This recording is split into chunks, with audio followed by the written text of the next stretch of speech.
Salut Pascal et José, je vous fais un petit avec mes usagers tests, là, ça va être peut-être un petit peu plus facile.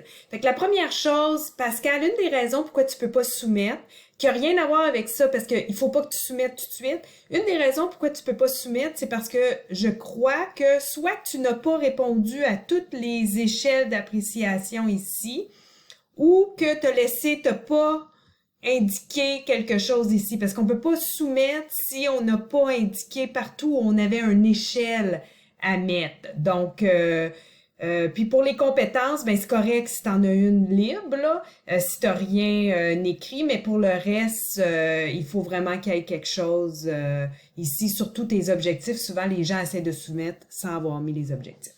Fait que si vous voulez envoyer pour la révision, il y a deux façons de faire. La façon conventionnelle, je vous dirais, c'est tu peux toujours dire, ben je vais cliquer sur imprimer, je vais faire OK. Et là, je vais enregistrer en format PDF. Je vais choisir enregistrer, enregistrer. Et là, tu peux lui envoyer. Puis là, vous pouvez vous faire votre échange là un peu de cette façon-là.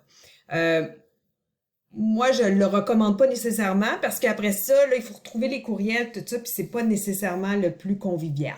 L'autre façon, avec la plateforme de prévu, c'est que vous pouvez ici envoyer pour révision. Donc, Pascal, ce que tu vas faire, c'est que tu vas cliquer ici, envoyer pour révision, puis tu vas marquer de Rome, José, puis là, il va la trouver. Moi, je vais le faire avec moi, juste pour que je puisse vous montrer par la suite, là, qu'est-ce que ça a l'air. Donc, ça va dire Marie-Nathalie Moreau, envoyé pour révision. Et là, ça va être envoyé pour révision. À tout moment, vous pouvez annuler.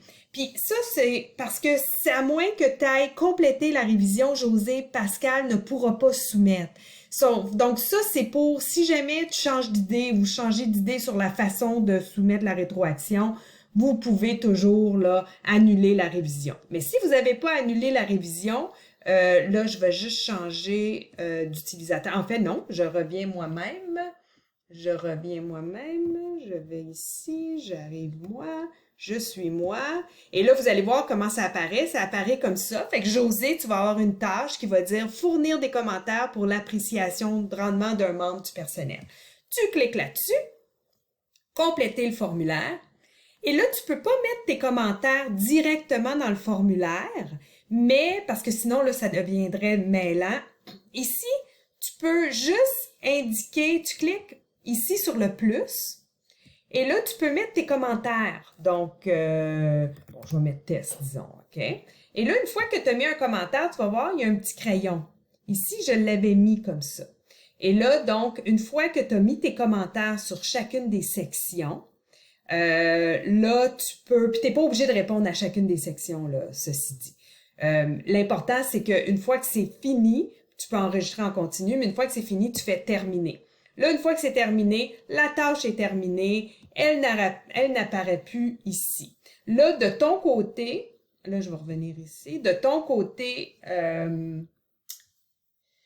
User Center, désolé, là, ça va être juste plus vite si je le fais comme ça. De ton côté, Pascal, voici ce que toi, tu vas voir. Ça s'en vient. Je ramène ici.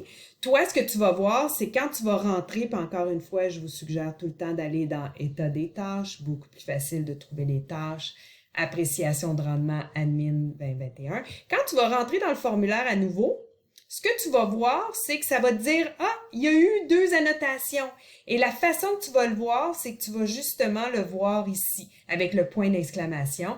Tu peux l'ouvrir et lire le commentaire qui a été mis.